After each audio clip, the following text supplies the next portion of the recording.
Yo, welcome back to another video. We ready to get right into it, baby.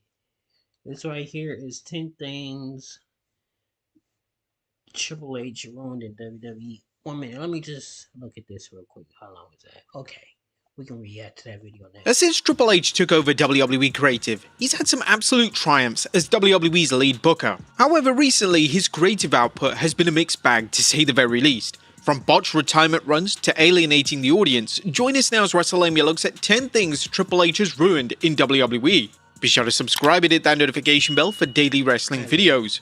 Number 10. The theme songs.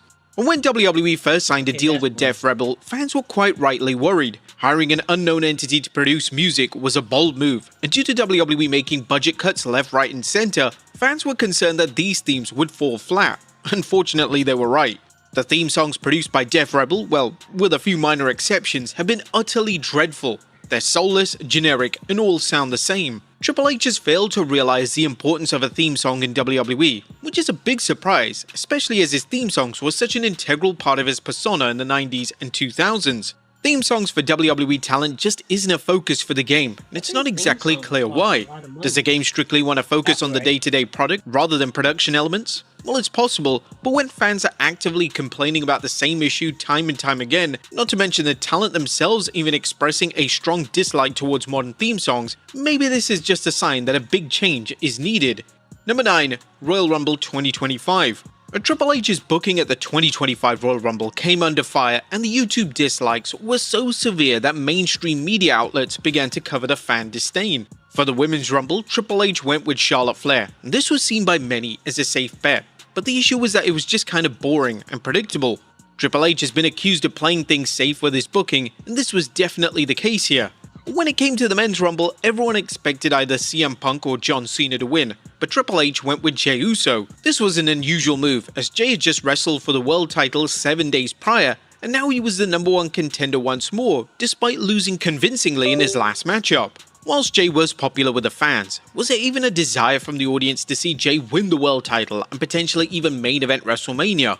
It also later surfaced thanks to WWE Unreal that Punk was the original pick for the winner of the match, before WWE and Triple H decided to go with Jey at the last moment. The Rumble was definitely the start of fans losing faith in the game, and this will be an ongoing trend throughout 2025. Number 8. Too many titles. Now, there's always a risk when you introduce a new title into WWE that it can get lost in the shuffle. Sadly, this has been the case with numerous titles, including the Speed titles, and specifically the Women's US title. Now, at least to Triple H's credit, the Women's Intercontinental title has been presented perfectly, and it's a staple on virtually every single WWE Premium Live event. However, it could be argued that this is due to Becky Lynch holding the title and are actively pushing for the title to be presented strongly. When it comes to the Women's US title, this is a title that has truly struggled to gain any type of momentum. At the time of this video, the title has not been defended on a single main roster PLE, not a single one. This is incredibly alarming.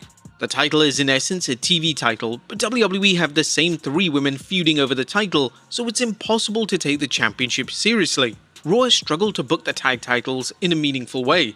The titles are rarely defended and are in essence seen as background props for characters on the show. Number 7. Going too far. Not only under set circumstances would Vince McMahon allow his talent to break kayfabe. McMahon kept this approach for decades, and this was something that kept the integrity of WWE intact.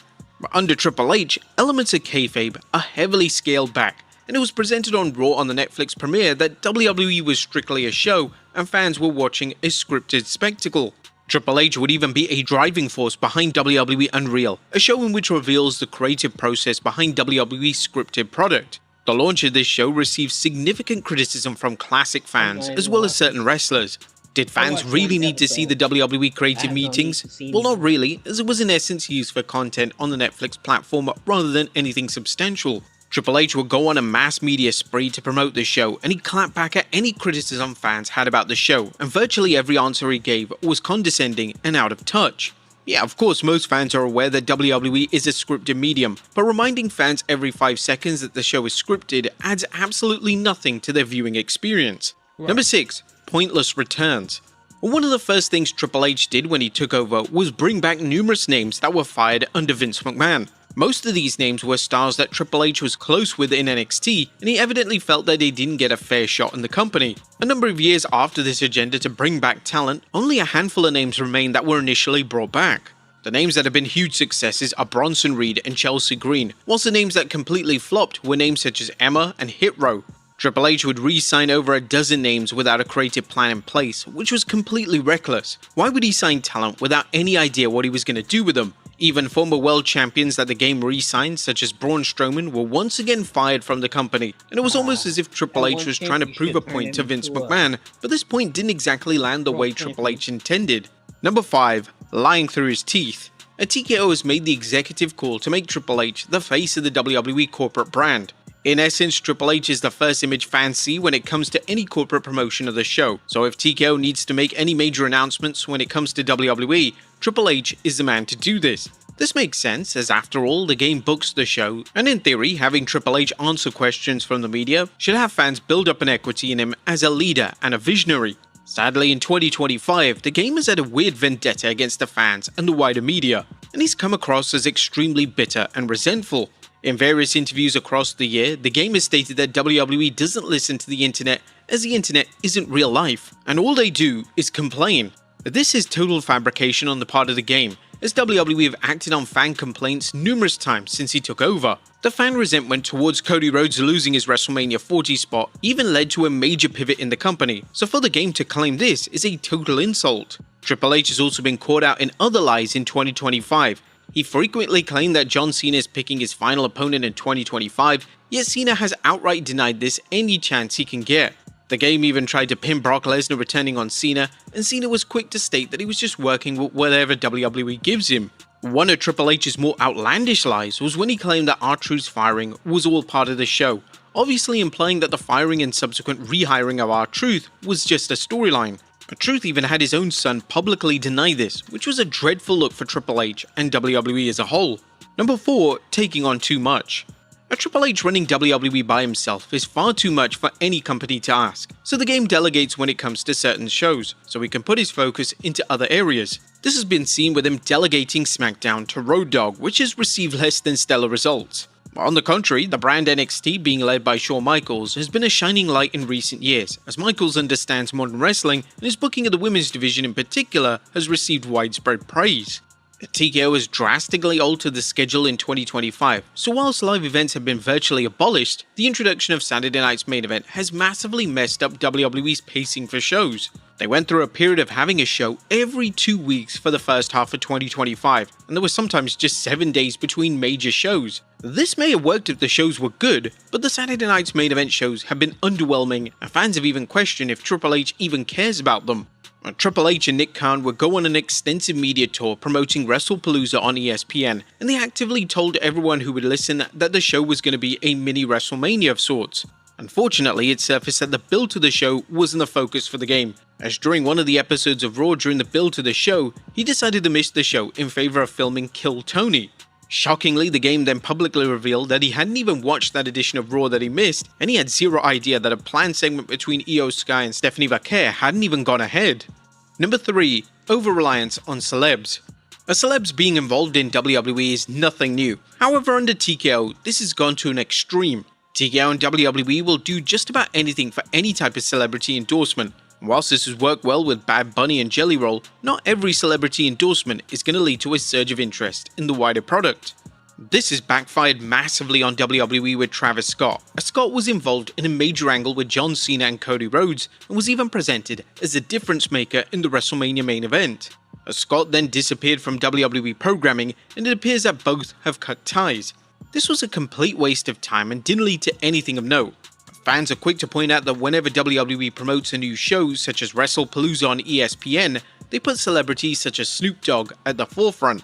This is confusing, as these names aren't on the shows, so if new viewers expect to see the likes of Snoop Dogg on the show, then they're going to be rather disappointed. WWE and Triple H need to realize that the WWE boom period that began around late 2022 and early 2023 occurred thanks to the product being red hot. It wasn't due to the involvement of a single celebrity.